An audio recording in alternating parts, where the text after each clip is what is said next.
Commander Zektar of the Galactic Federation adjusted his biosuit as he approached the massive derelict floating in the void. The human vessel hung silent against the star field, its dark hull scarred by weapons fire and cosmic debris. 3 standard galactic months had passed since the ship had been discovered drifting near the Outer Rim territories, completely abandoned and seemingly lifeless. The Federation had been monitoring human expansion for decades now, ever since these strange bipedal creatures had burst onto the galactic scene with their primitive but surprisingly effective technology. Most species required centuries to develop faster-than-light travel after achieving basic spaceflight. Humans had done it in less than 50 of their years, a feat that had caught the attention of every major civilization in the galaxy. Zektar's antennae twitched nervously as his inspection shuttle approached the human vessel's docking bay. The ship was enormous by human standards, easily 3 kilometers in length and bristling with weapon emplacements that looked crude but undeniably lethal. Unlike the elegant curved designs favored by most spacefaring species, this vessel was all angular brutality and functional efficiency. "Readings are still showing no life signs aboard the target vessel," reported his science officer, a thin Altarian named Velnox, whose pale blue skin gleamed under the shuttle's lighting. "Atmosphere is present, but showing elevated radiation levels consistent with recent combat operations." Zektar nodded grimly. The Federation Council had been very specific about this mission. Humans were becoming an increasingly concerning presence in the galaxy, their rapid expansion and apparent disregard for established territorial boundaries causing alarm among the older civilizations. This abandoned warship represented a perfect opportunity to study human military technology without triggering a diplomatic incident. "Begin docking procedures," Zektar ordered. "Full environmental suits for all personnel. I want weapon scans and technological analysis complete within 6 standard hours." The docking clamps engaged with a metallic clang that reverberated through both vessels. Zektar's team consisted of 12 specialists from various Federation member species, each chosen for their expertise in xenotechnology analysis. They moved through the airlock with practiced efficiency, their biosuit sensors immediately beginning to catalog everything they encountered. The first thing that struck Zektar was the smell, even through his suit's filtration systems. There was an acrid metallic odor that spoke of recent violence and burnt electronics. Emergency lighting cast long shadows down corridors that seemed designed more for functionality than comfort. Every surface was marked with warning signs in the angular human script, most of which his universal translator couldn't immediately process. "Commander?" called out Dr. Rinthak, a cetacean scientist whose aquatic origins made him particularly skilled at understanding fluid dynamics and engineering systems. "These corridor dimensions are highly unusual. They're much wider than necessary for human bipedal locomotion, and the ceiling height suggests these spaces were designed to accommodate rapid movement of large objects or multiple individuals simultaneously." Zektar made note of the observation. Human ship design had always puzzled Federation analysts. Most species built their vessels like extensions of their homes, with comfort and efficiency balanced against functionality. Human ships seemed built purely for war, with every design choice optimized for combat effectiveness rather than crew comfort. They moved deeper into the vessel, their scanners mapping the ship's layout as they went. The more they saw, the more disturbed Zektar became. This wasn't just a warship in the traditional sense. Every corridor had blast doors that could seal sections independently. Every room had backup power systems and emergency supply caches. The ship was designed to continue fighting even if catastrophically damaged. "Commander, you need to see this," called Science Officer Velnox from ahead. She had found what appeared to be the ship's primary armory, a vast chamber lined with weapons storage that made Zektar's blood run cold. The sheer quantity of weapons was staggering, racks upon racks of personal firearms, from simple projectile weapons to sophisticated energy rifles. But it wasn't just the quantity that disturbed him, it was the variety. Humans had apparently developed dozens of different ways to kill, each weapon optimized for specific combat scenarios. "These projectile weapons," Velnox said, examining a rifle with her scanner. "They fire solid metal projectiles at supersonic speeds, incredibly primitive by Federation standards, but the kinetic energy transfer would be devastating to most organic targets." Dr. Rinthak was examining what appeared to be an explosive device. "Commander, this is concerning. This appears to be some form of area denial weapon. The explosive yield is relatively modest, but it's designed to fragment into thousands of metal shards. It's specifically engineered to cause maximum casualties rather than structural damage." Zektar felt his stomach turn. Most Federation species had long ago moved beyond such crude weapons.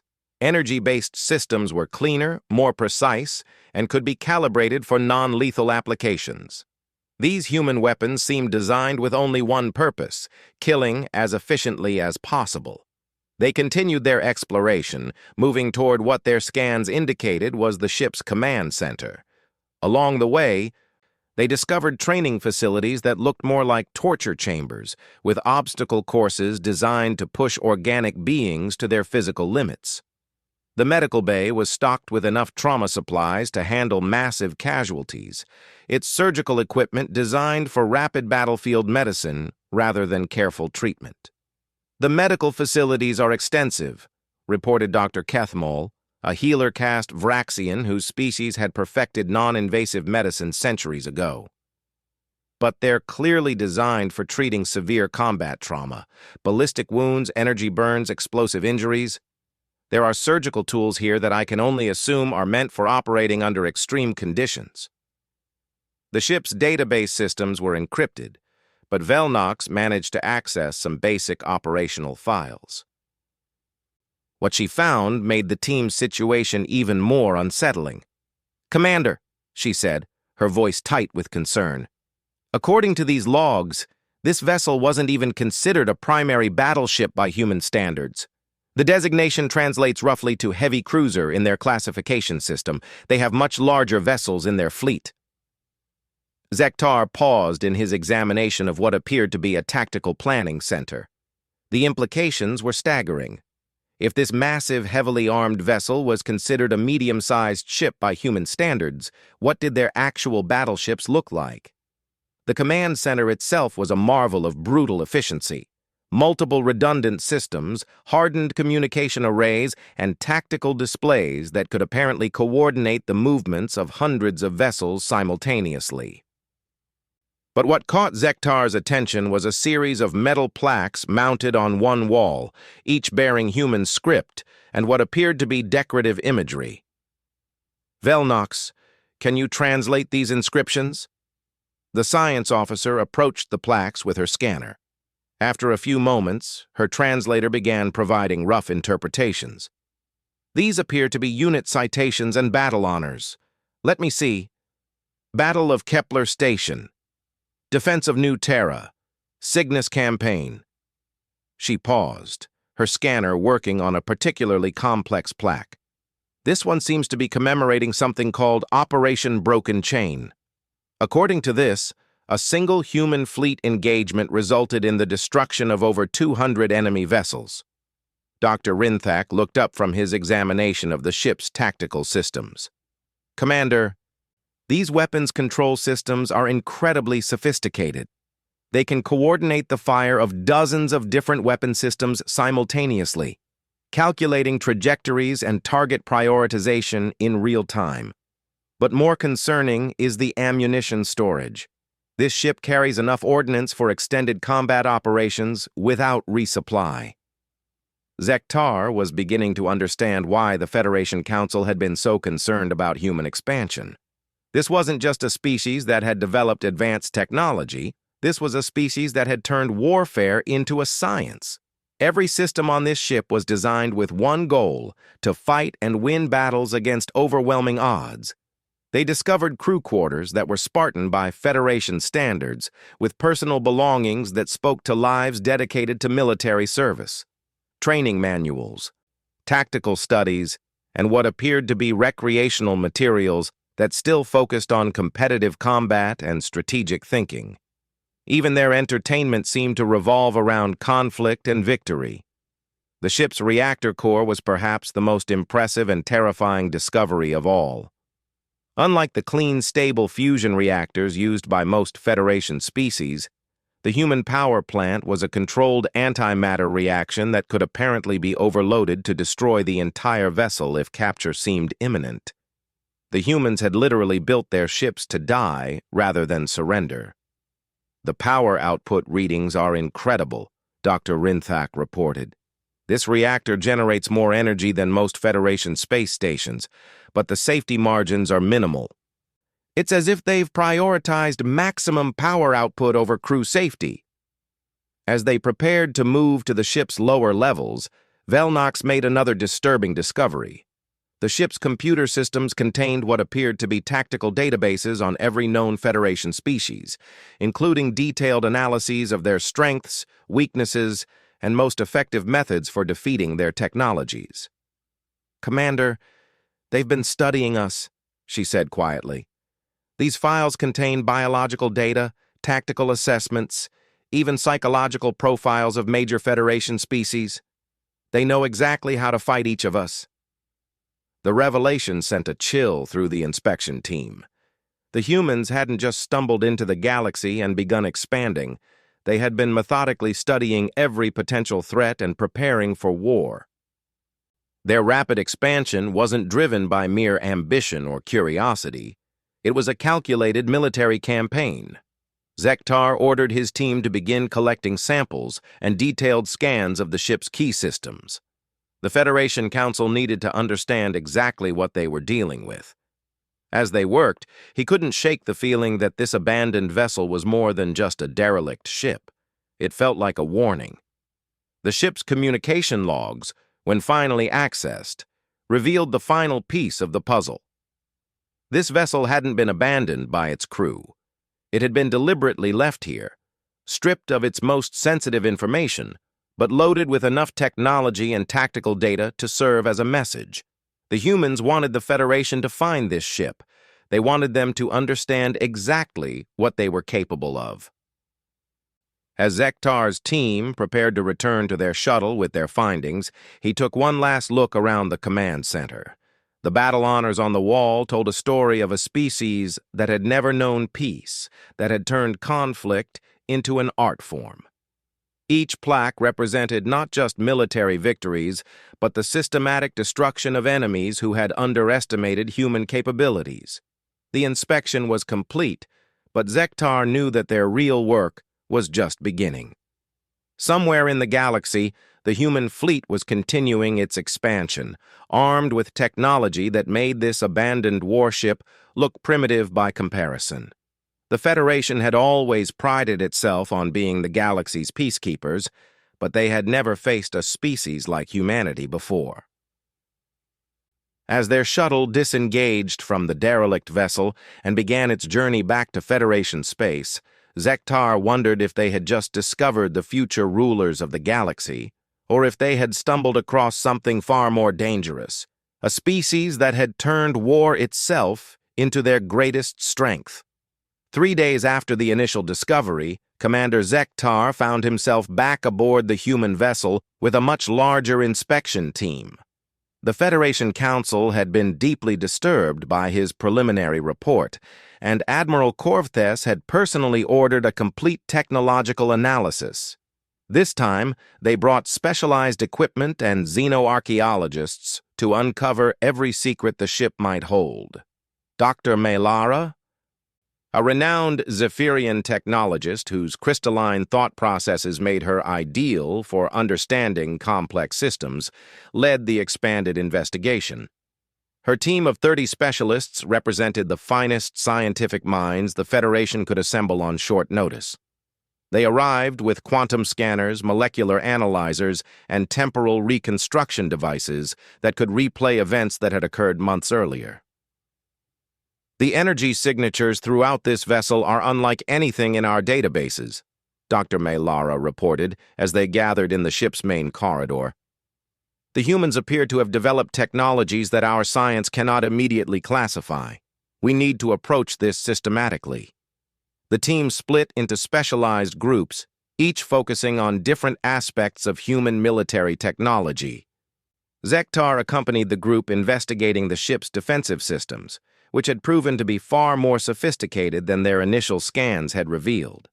The hull plating itself was a marvel of engineering that made Federation materials scientists reconsider everything they thought they knew about armor design. What had initially appeared to be simple metal alloy turned out to be a complex composite that could redistribute kinetic energy across vast areas while simultaneously channeling thermal energy away from impact points. "This isn't just armor," explained Dr. Threxcon, a beryllium materials expert whose rock-like physiology allowed him to directly interface with mineral structures. "It's a reactive defense system. The molecular structure actually changes in response to incoming threats. Energy weapons cause one type of structural shift, while kinetic impacts trigger a completely different response pattern." The implications were staggering. Most Federation vessels relied on energy shields for protection, with physical armor serving as a backup system. Human ships appeared to have perfected physical defenses to a degree that made energy shields redundant. Their armor didn't just resist damage, it actively fought back against attackers. Dr. Velmok, a Centaurian engineer whose 4 arms allowed her to operate multiple analysis devices simultaneously, was studying the ship's power distribution network. What she discovered challenged fundamental assumptions about energy management in spacecraft design. "Commander Zektar, these power conduits are extraordinary," she reported. "The entire ship functions as a single integrated energy management system. They can reroute power from any system to any other system in milliseconds. Life support can be converted to weapon power. Engines can feed energy to shields. Even the artificial gravity generators can be overloaded to provide emergency power to critical systems." The modular nature of human ship design became increasingly apparent as the investigation continued. Every major system had backup systems, and the backup systems had their own backups. The ship could lose 60% of its major components and still remain operational. It was designed to keep fighting until literally nothing remained functional. In the ship's lower levels, the archaeological team made discoveries that fundamentally changed their understanding of human society. Dr. Kessenar, an aquiline historian whose species had maintained detailed records for over 10,000 years, found what appeared to be a historical archive hidden behind layers of security encryption. These files contain human military history spanning their entire spacefaring period, Dr. Kessenar announced. But more disturbing is what they reveal about human society itself. They haven't just developed advanced military technology. They've created an entire civilization organized around the concept of perpetual warfare. The historical records painted a picture of a species that had never known lasting peace. Even before achieving spaceflight, humans had apparently engaged in constant conflicts with each other. Their entry into space hadn't ended these conflicts, it had merely expanded the battlefield. Different human factions continued to wage war against each other while simultaneously preparing for external threats. "Look at these population statistics," Dr. Kessenar continued, displaying holographic data charts. "Approximately 30% of their adult population has some form of military training. They maintain active military forces that represent nearly 10% of their total population. For comparison, most Federation species maintain military forces representing less than 1% of their population."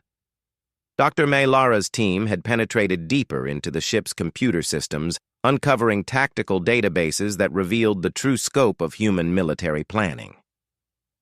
The data they found was so comprehensive that it suggested humans had been preparing for galactic warfare long before they had even encountered other species. "These tactical simulations are incredibly detailed," Dr. Mylara reported. "They've modeled combat scenarios against theoretical alien species. including defensive strategies for protecting their home systems and offensive strategies for conquering enemy territories. Some of these simulations appear to have been running continuously for decades, constantly updating based on new information. The psychological profiles included in the tactical databases were perhaps the most disturbing discovery. Humans had apparently developed detailed psychological models for how different species might respond to various forms of warfare, including methods for breaking enemy morale and techniques for forcing surrender through targeted psychological pressure. Dr. Rinthak had been studying the ship's medical facilities in greater detail, and his findings added another layer of concern to their growing understanding of human capabilities. The medical bay wasn't just designed for treating combat injuries, it was equipped to enhance human physical and mental capabilities through advanced biotechnology. These medical enhancement chambers are beyond anything in Federation medicine, Dr. Rinthak reported. They appear capable of temporarily increasing human strength, reaction speed, and cognitive processing by significant margins. The humans can literally transform their soldiers into superhuman combatants for limited periods. The enhancement technology explained several puzzling aspects of human military effectiveness. Reports from other species had described human soldiers performing feats that seemed impossible given their basic biological limitations. The medical bay revealed that humans had found ways to temporarily exceed those limitations when necessary. Even more disturbing were the psychological conditioning chambers that appeared designed to help human soldiers cope with the mental stresses of extended combat operations. The technology could apparently suppress fear responses, enhance aggression, and maintain peak mental performance even under extreme stress conditions. They've weaponized their own psychology, Dr. Rinthak observed. These systems don't just heal physical injuries. They can reshape the human mind for optimal combat effectiveness. The ship's training facilities revealed another aspect of human military culture that Federation analysts found difficult to understand. The exercise equipment was designed to push organic beings far beyond normal safety limits.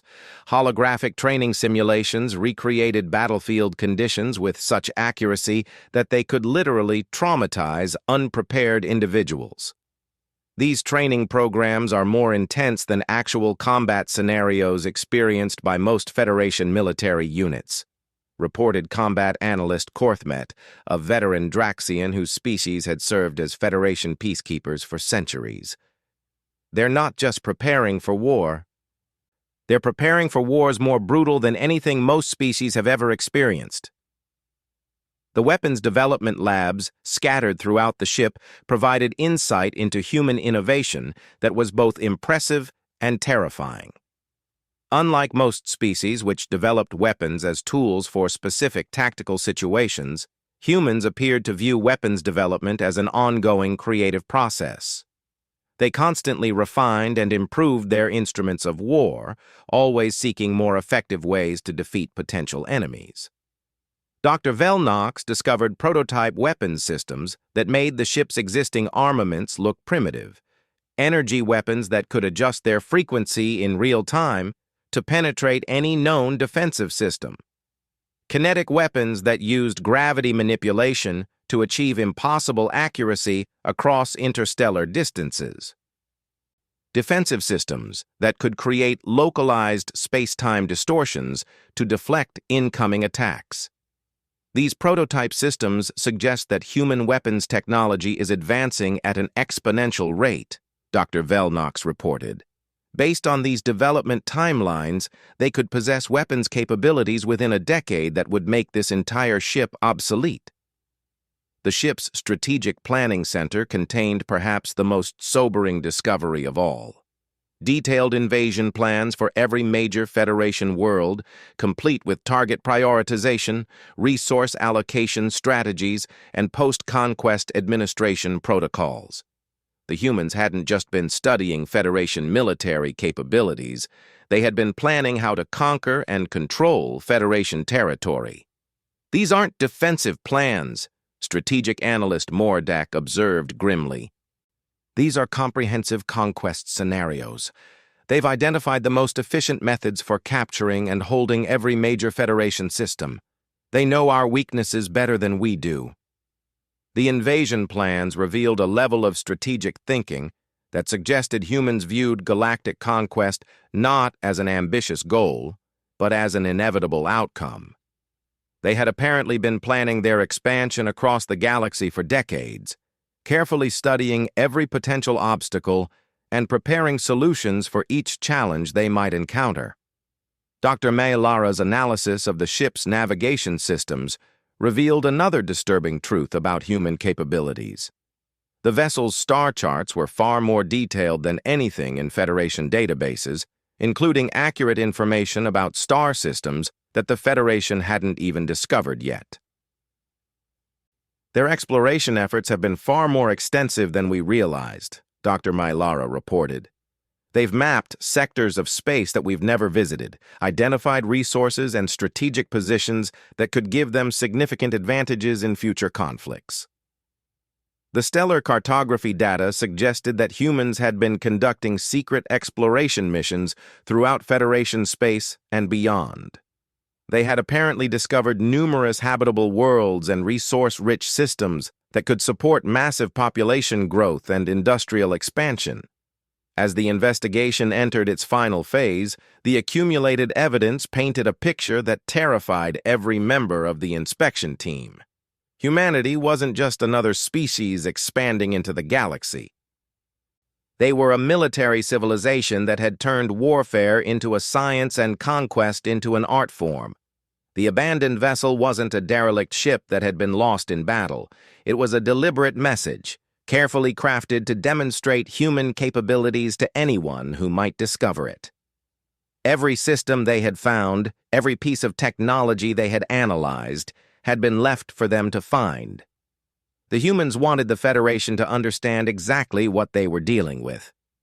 Commander Zektar gathered his team for a final briefing before returning to Federation space. The evidence they had collected would force the Council to reconsider everything they thought they knew about galactic security. The galaxy was about to face a threat unlike anything in recorded history, and the Federation was woefully unprepared for what was coming. The investigation had answered many questions about human capabilities, but it had raised even more disturbing questions about human intentions. As they prepared to leave the vessel behind, Zektar couldn't shake the feeling that their inspection had been observed, that somewhere in the galaxy, human strategists were already planning their response to Federation knowledge of their capabilities. 2 weeks after the initial investigation concluded, Commander Zektar received an urgent communication from Federation Command. Long-range sensors had detected massive energy signatures approaching from the direction of human space. Admiral Korvthes ordered an immediate return to the derelict vessel with a full military escort and the Federation's most advanced analysis equipment. This time, Zektar arrived aboard the Federation flagship Harmony's Edge, accompanied by a fleet of 12 vessels representing the combined military might of 6 different species. The scope of the threat had escalated beyond mere scientific curiosity. The Federation was now preparing for the possibility of open conflict with humanity. "Commander, we've detected some unusual activity aboard the derelict," reported Captain Yes Moore, the Altarian fleet commander, whose pale features reflected the tension everyone felt. "Energy readings are fluctuating in patterns that suggest automated systems are becoming active." Dr. Mylara, now serving as the mission's chief science officer, confirmed the troubling readings. "The vessel appears to be receiving some form of remote activation signals. Systems that were completely dormant during our previous visits are now showing signs of life." As they approached the human vessel for the 3rd time, Zektar noticed immediately that something fundamental had changed. Running lights now illuminated the ship's hull, and energy emissions suggested that its main reactor had been reactivated. The vessel was no longer a derelict. It had somehow returned to operational status. "Sir, we're receiving a transmission from the human vessel," announced Communications Officer Deltron, her crystalline voice carrying undertones of confusion. It's in Standard Galactic, and the message is specifically addressed to you, Commander Zektar. The communication that followed changed everything the Federation thought it knew about human intentions and capabilities. Greetings. Commander Zektar of the Galactic Federation, came a distinctly human voice through the ship's speakers. My name is Admiral Sarah Chen of the Terran Defense Force. I trust your inspection of our vessel has been educational. Please prepare to receive our diplomatic envoy for formal negotiations. The words sent shock waves through the Federation fleet. The humans had not only been monitoring their activities, but had known about the inspection from the very beginning. What they had assumed was a secret intelligence operation had been orchestrated by human command as an elaborate introduction. Within minutes, a sleek human vessel materialized from apparent nothingness directly beside the derelict warship.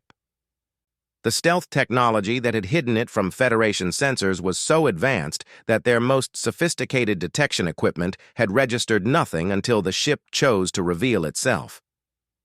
Federation vessels. This is Captain Marcus Webb aboard the diplomatic ship Endeavor's Hope, requesting permission to board your flagship for formal negotiations under established galactic law. Admiral Korvthes, commanding the Federation fleet from his position aboard Harmony's Edge, found himself in an impossible situation. The humans had demonstrated technological superiority that made any thoughts of military confrontation suicidal, yet they were requesting peaceful negotiations under established diplomatic protocols.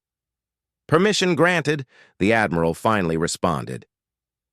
Prepare to receive human diplomatic delegation. The human shuttle that docked with the Federation flagship was a masterpiece of engineering that made their most advanced technology look primitive. It moved with impossible grace through space, apparently unaffected by the gravitational fields and energy emissions that would have disrupted any Federation vessel. Captain Marcus Webb emerged from the shuttle accompanied by a small diplomatic team that immediately commanded respect through their professional bearing and obvious competence. Webb himself was a tall human with graying hair and intelligent eyes that seemed to catalog everything they observed. Admiral Korvthes, Commander Zektar, Webb said formally as he stepped aboard the Federation flagship. On behalf of the Terran Federation, I bring greetings and an offer of alliance between our peoples. The formal meeting that followed took place in Harmony's Edge's main conference room, with representatives from every major Federation species present via hologram. What the humans revealed during that meeting fundamentally altered galactic politics forever. The vessel you've been inspecting represents older human technology, Admiral Chen explained through the communication link.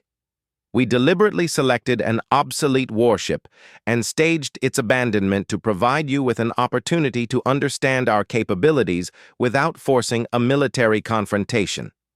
The admission that the terrifying warship represented obsolete technology sent waves of concern through the assembled Federation representatives. If that vessel was considered primitive by human standards, what did their current military capabilities look like? We understand that our rapid expansion has caused concern among established galactic civilizations, Captain Webb continued. We hope that by allowing you to examine our technology and military doctrine, we could demonstrate both our capabilities and our intentions. Dr. May Lara, serving as the Federation's primary technology analyst during the negotiations, raised the question that everyone was thinking. Captain Webb, the technological capabilities we observed aboard your vessel exceed anything in our current understanding. How advanced are your current military systems? Webb exchanged glances with his diplomatic team before responding. The vessel you inspected was decommissioned from active service approximately 15 years ago. Our current military technology represents several generations of advancement beyond what you observed. The implications were staggering. If the humans could abandon technology that advanced, their current capabilities must be beyond anything the Federation could hope to match. Yet they were requesting negotiations rather than simply demanding surrender. Admiral Chen, Admiral Corvthes asked carefully. What exactly are humanity's intentions regarding Federation space and member worlds?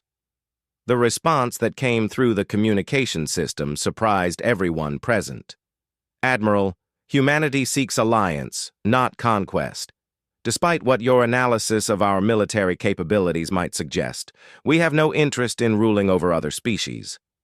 We've learned through our own history that diverse civilizations are stronger than homogeneous ones. Captain Webb elaborated on the human position. Our military preparations aren't directed at Federation species. We've been preparing for a threat that your long-range sensors haven't detected yet, but which our deep space exploration missions discovered several months ago. The humans activated a holographic display that showed star charts extending far beyond Federation territory. In the distant reaches of space, massive energy signatures indicated the presence of something that made even human military preparations look modest. We call them the Devourers, Admiral Chen explained, a species that appears to consume entire civilizations for resources. Our deep space scouts estimate they'll reach the galactic rim within 50 standard years. Neither humanity nor the Federation has any hope of surviving their advance alone. The revelation transformed the entire context of human military development. Everything the Federation had observed, the advanced weapons, the strategic planning, the massive military infrastructure, had been designed to face a threat that dwarfed any conflicts between galactic civilizations. Our rapid expansion isn't driven by conquest, Captain Webb continued. We're establishing forward bases and resource extraction facilities to support the defense of this entire region of space. The installations your scouts have reported aren't invasion staging areas. They're fortifications designed to protect Federation worlds as well as human colonies. Dr. Maylara studied the holographic data displaying the approaching threat. Captain, these energy signatures suggest technological capabilities that exceed even your advanced systems. How do you propose to fight something like that? Admiral Chen's response revealed the true scope of human strategic planning. Dr. Maylara, no single species can defeat the Devourers through conventional military force. Our strategy requires the combined technological capabilities, resources, and population of every advanced civilization in this region of the galaxy. The humans presented detailed alliance proposals that demonstrated they had been planning for galactic cooperation from the beginning. Their rapid technological advancement, their extensive military preparations, and even their seemingly aggressive expansion had all been designed with the ultimate goal of creating a unified defense against the approaching threat. The vessel you inspected contained alliance proposals customized for each Federation member species, Captain Webb revealed. We've studied your capabilities not to exploit your weaknesses, but to understand how your strengths can be integrated into a combined defense strategy. The strategic simulations the Federation team had discovered weren't conquest plans. They were integration scenarios designed to combine human and Federation military capabilities into a unified force capable of fighting an enemy that could destroy entire star systems. Commander Zektar found himself re-evaluating everything he had observed during the inspection. The human vessel's modular design wasn't just for battlefield flexibility, it was designed to accommodate technology and crew members from other species. The extensive medical facilities weren't just for treating human casualties, they were equipped to provide care for dozens of different alien physiologies. The psychological conditioning systems we observed, Dr. Rinthak asked, are those designed for multi-species crews? Exactly, Admiral Chen confirmed. We've been developing technology to help different species work together effectively in high-stress combat situations. The mental conditioning systems can adapt to various alien psychologies to maintain crew cohesion during extended operations. The weapons development programs that had seemed so aggressive were revealed to be defensive technologies designed to counter the specific threats posed by the Devourers. Energy frequency adaptation wasn't meant to penetrate Federation shields. It was designed to counter Devourer defensive systems. Gravity manipulation weapons weren't meant for galactic conquest. They were designed to fight enemies that could manipulate space-time itself. The timeline we're facing is extremely limited, Captain Webb explained. Based on our projections, we have perhaps 40 standard years to prepare for the Devourer advance. That's barely enough time to integrate our technologies and establish the industrial base necessary to construct adequate defenses. The humans presented detailed technology-sharing agreements that would accelerate Federation scientific development by centuries. In exchange for access to Federation resources and population, humanity would provide advanced military technology, industrial capabilities, and strategic planning expertise. Admiral Corvthes found himself facing the most important decision in Federation history. The evidence was overwhelming. Humanity possessed the technological capabilities to conquer Federation space, but they were instead offering alliance against a threat that could destroy all galactic civilization. Admiral Chen, Captain Webb, Admiral Corvthes said formally, the Federation Council will need time to consider your proposals. However, speaking personally, I believe our survival may depend on accepting your alliance offer. The negotiations that followed established the foundation for the greatest military alliance in galactic history. Human technology combined with Federation resources and population would create a defensive force capable of protecting dozens of civilizations from complete extinction. As the formal ceremonies concluded, and the human diplomatic team prepared to return to their vessel, Commander Zektar realized that his inspection of the abandoned warship had been the beginning of a new age of galactic cooperation. What had seemed like a terrifying military threat had instead proven to be the galaxy's best hope for survival. The abandoned vessel remained in space as a monument to the first contact between humanity and the Federation, but it was no longer a symbol of human military might. It had become a symbol of sacrifice, representing humanity's willingness to share their most advanced military secrets in order to protect species they had never even met. The Devourers were coming, and the galaxy would need every advantage it could find to survive their advance. Humanity had provided both the warning and the means to fight back, transforming potential enemies into essential allies in the greatest battle galactic civilization had ever faced. As the Federation fleet departed to carry news of the Alliance back to Council space, the human vessels remained behind to begin the massive task of preparing for what would undoubtedly be the most important war in galactic history. The inspection was over, but the real work was just beginning.